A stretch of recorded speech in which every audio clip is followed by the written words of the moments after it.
Sometimes I'm not sure that I'm capable of doing something until I'm already doing it. We all have examples of that within our own lives. Things like acing that test, earning that promotion, or the one that truly terrifies and strikes fear into the heart of all of us adults, getting virtually anything done at the DMV. Oh gosh. But in all seriousness, at times these things can feel unattainable to us. But maybe they shouldn't.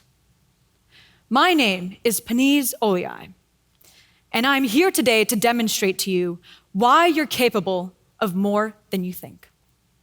Now, I know what you're thinking. Oh, great.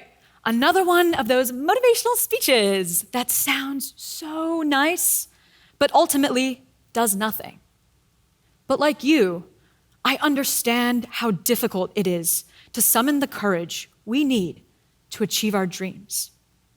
And so today, I'm going to do something just a little different. Today, as a longtime student of psychology, I'm going to offer you a tool.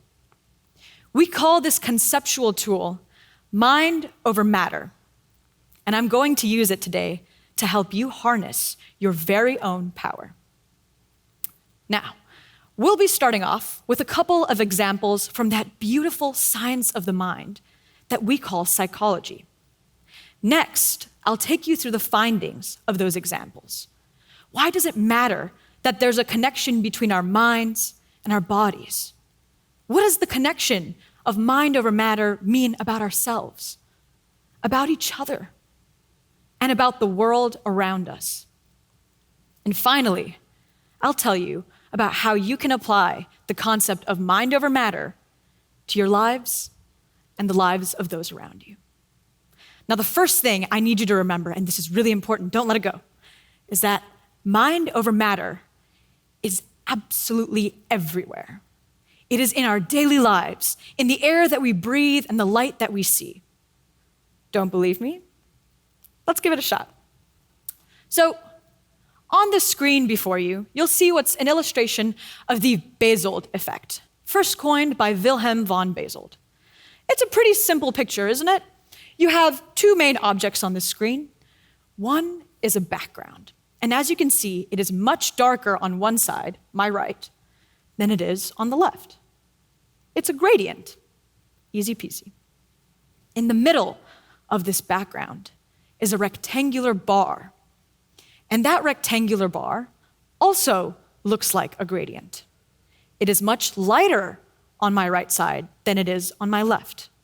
It's an inverse of the background. Now, I know you're seeing the same thing that I'm seeing. You're asking yourselves, why is she explaining this? I can see very clearly what's going on. But if you'll just give me a moment, I want you to look very closely at what happens next. Because when I remove the background, you'll see that this rectangular bar in the middle is actually one solid color. It's not a gradient at all. It is a solid shade of gray. Let's try that again. Now you see it, the gradient, and now you don't. All right, let's try something else out.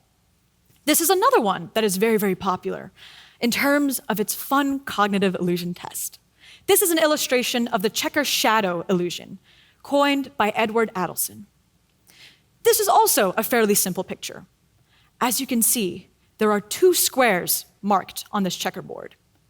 One is marked with the letter A, and the other one is the letter B. A, as you can see just as plainly as I can, is much darker than B.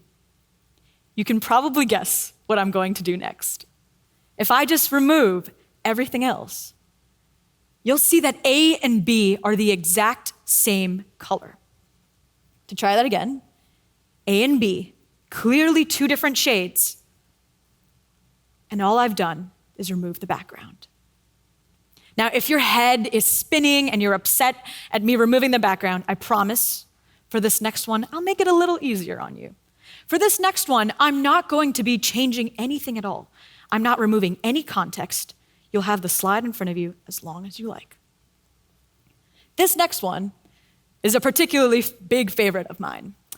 This is an illustration of the cafe wall illusion, talked about because it was first seen on the outside of a cafe wall.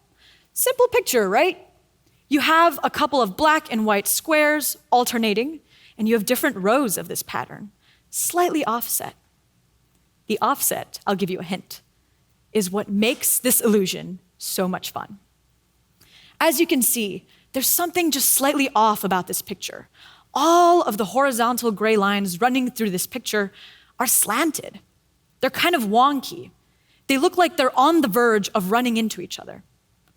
But if you look at each individual row, you'll notice that all of these gray horizontal lines are perfectly parallel.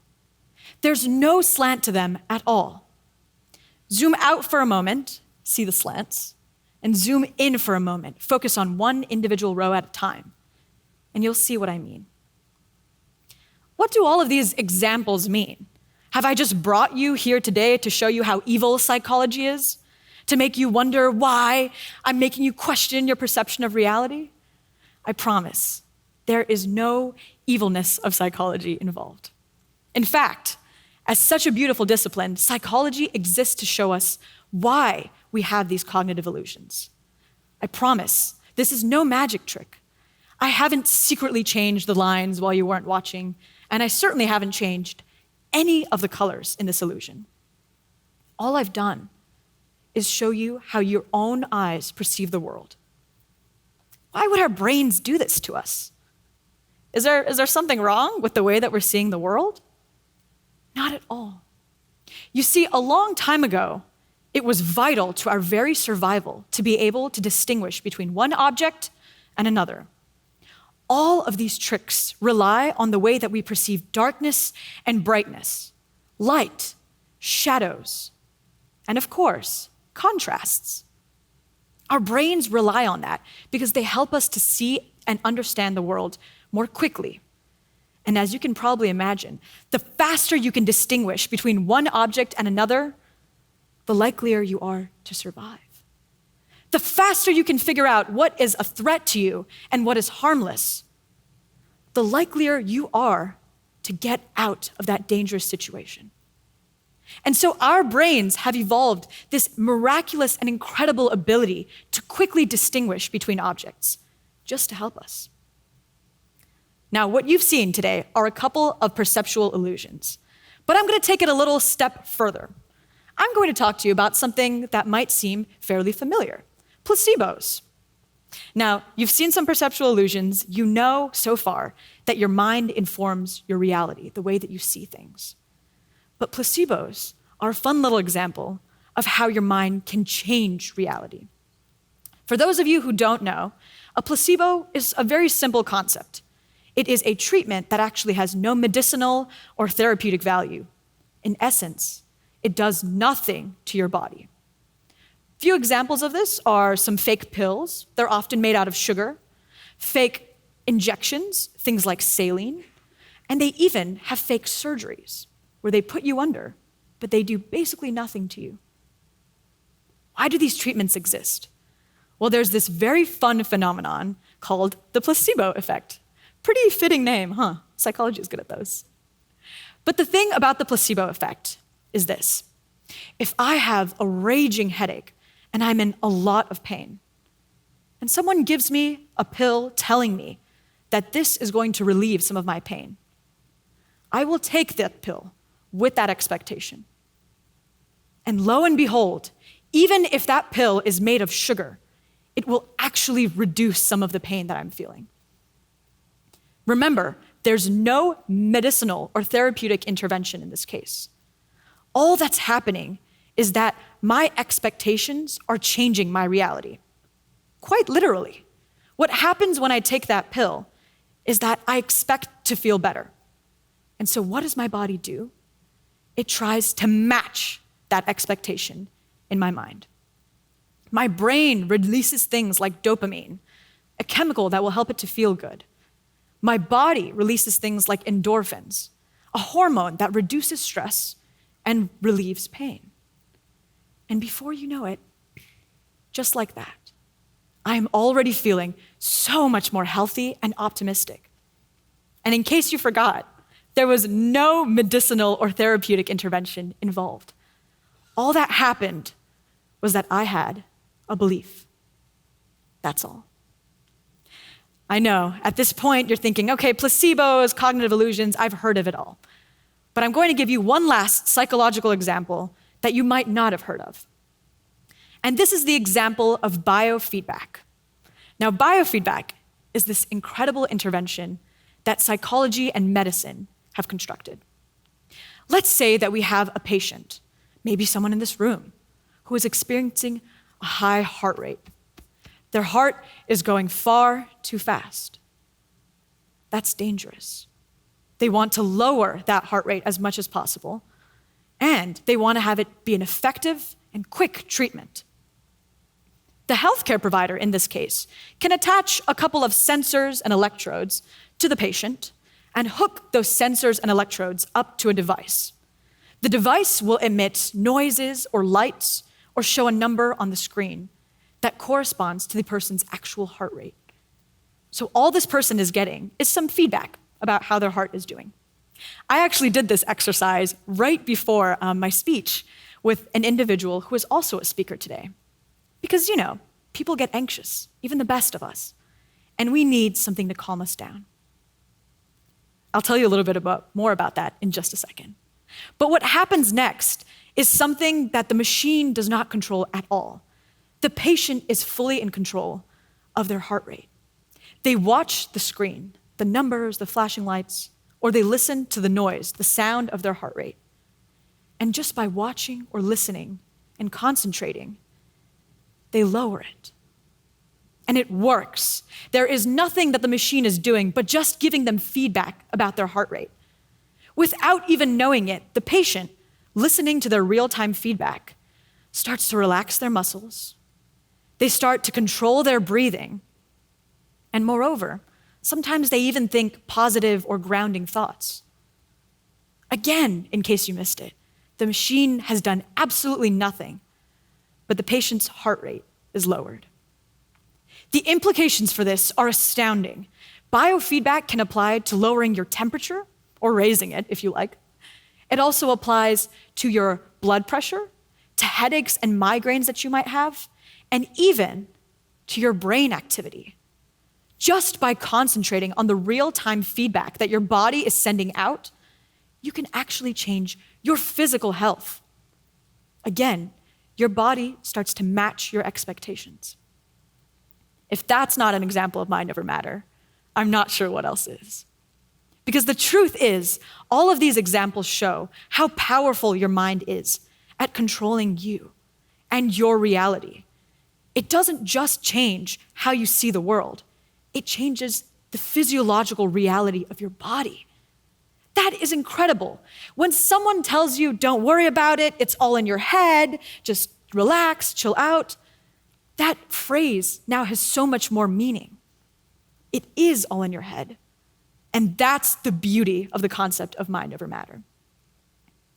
This puts the power back in the hands of the individual.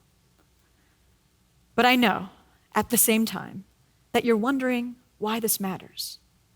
You're asking yourself, why does it matter that I have a little bit of control over my head, or over my body for that matter?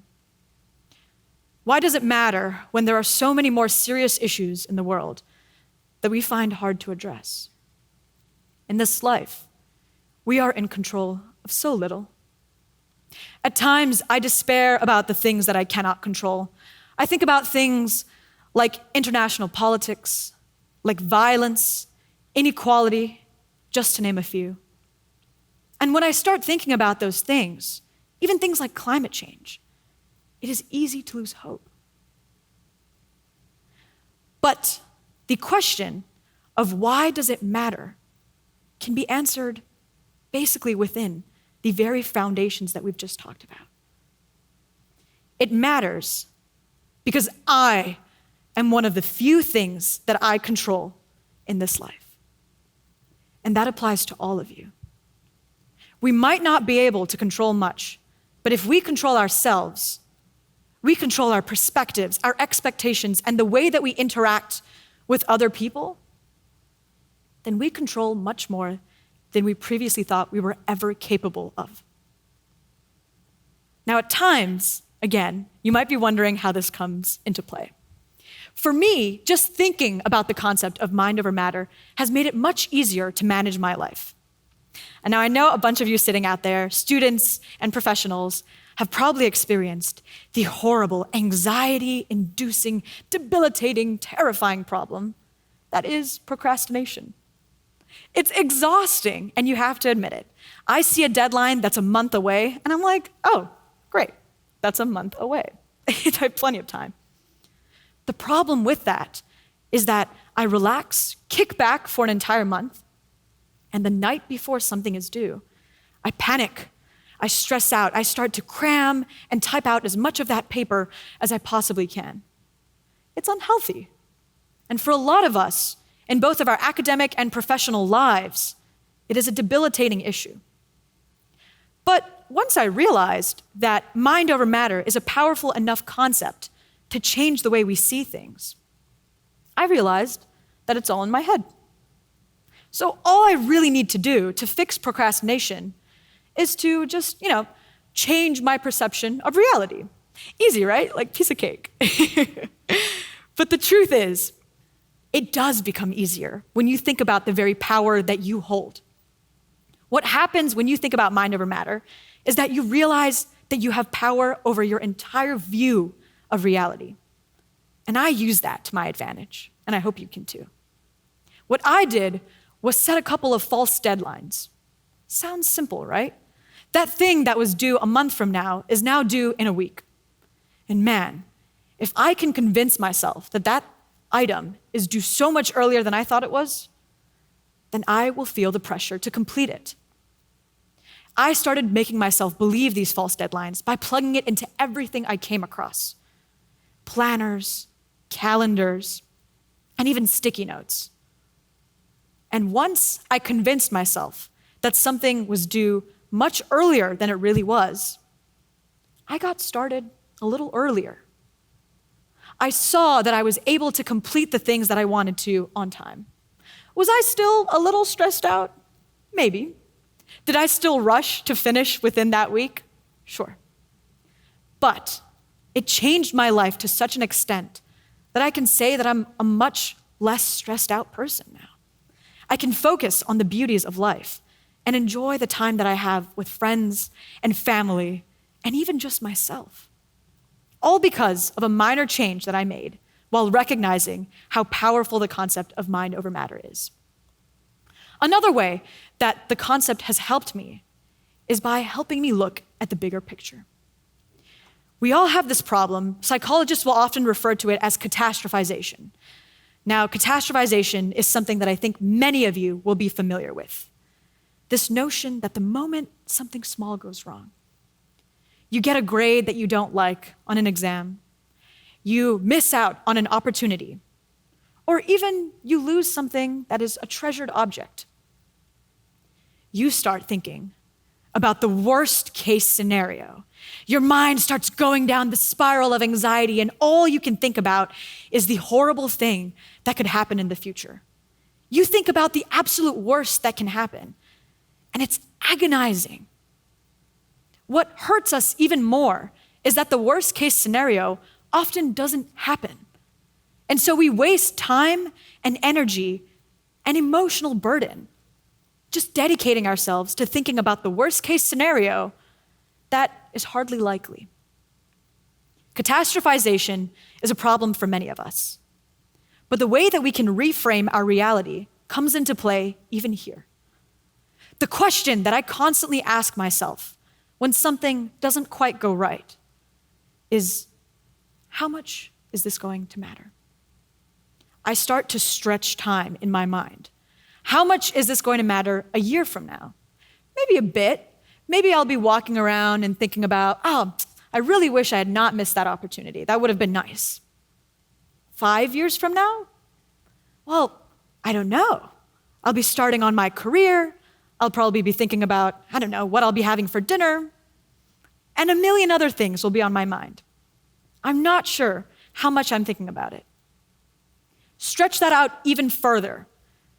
10 years from now, 20 years from now, and the incident that you are so stressed out about dissipates. It becomes sand, like the sands of time. There are so many grains of it, so many moments in our lives that we can stress out about, but don't need to. And when we stop agonizing and catastrophizing, we become healthier. The research has demonstrated that we live longer lives, quite frankly. And the theme that I'm going to keep coming back to is that we enjoy our lives more. Enjoying our lives more makes us better people, better friends, and better community members. And so already, from such a small, quick question that you can ask yourself, you have contributed to making the world a better place. I know that's dramatic, but bear with me for this last one. The last major tip that I wanted to share with you all today was the concept of connecting the disconnected. Just like those connect the dot games where you produce a beautiful, fuller picture, I've come to realize how important it is to connect the parts of my life that previously meant nothing to each other. The many students, academics, and professionals in this room can all attest to this. We think of different disciplines as distinct. Things like law and medicine, math and philosophy, all of those things feel like separate categories to many of us. And even if we work in a field where we combine those, the common themes that they share aren't always on our minds. But take it from me, a student of psychology, history, and political science. These subjects all have more in common than you could possibly think. For me, thinking about the different themes that these topics share has made me realize that at the core of all of these disciplines are people. I love people. And just by connecting the dots, by thinking about what psychology, history, and political science all tell us about people, even if they disagree, just by doing that, I have made myself someone who can hopefully better understand, relate, and spend time with people, the thing that matters to me most in life. And so just by doing that, I'm able to create this new common thread that had never existed before. We call that synergy, when two separate concepts come together and their sum is so much more profound than it could have been separately. So by connecting these dots, as disconnected as they seem, we all have something to gain. For me, that meant passing on a piece of advice to my sister. My sister is my favorite person in the entire universe, the light of my life. And I hope, growing up as her older sister, I've been able to use this ability to connect the dots to teach her more about people. Today, she is one of the most wise, well-informed people I have ever met, and her relationships demonstrate that to me. As we know, that trickle-down or ripple effect is quite the real one. She constantly instills that same value amongst the people that she meets. And it helps to create a better community at her school, in her neighborhood, and in her work going forward as a nurse. Long story short, this small connection of the dots that I realized, passed on to my sister, and that she'll pass on to her friends, community members, and her patients, that makes a difference. But all of these 3 tips that I've shared with you today are just a few examples of how you can use the concept of mind over matter. There are so many different ways to imagine that concept, and I cannot wait to see what all of you come up with. All of your brilliant, diverse experiences culminating in this web of knowledge. So ultimately, what does mind over matter mean? It means recognizing that sometimes the boundaries between the body and the mind are blurred, and that is a beautiful thing. It means recognizing that the way that you perceive the world even just your expectations, they make a difference. And it means that we are not static, unchanging people with limited abilities. We are profoundly complex, liminal, transient people who move between our capabilities, our complexities, and our potentials. There are limitless possibilities before us. Because if your expectations inform your reality, then the only limit is your imagination. You and I and everyone is capable of so much more than you know, than you have ever thought, and perhaps more than you will ever know. You are capable of immense growth and complexity, and that is what the concept of mind over matter teaches us. In the depths of the terrifying and enormous problems that we see in our daily lives, inequality, violence, climate change, you name it, it is easy to feel alone, to feel isolated, to feel helpless. But the fact that you have control over yourselves, your lived realities, and that you can influence others gives you so much more power and agency than you ever thought possible. To all those out there wishing to make a change in your life and the lives of others, you are capable of so much more than you think. And the science proves it. Thank you.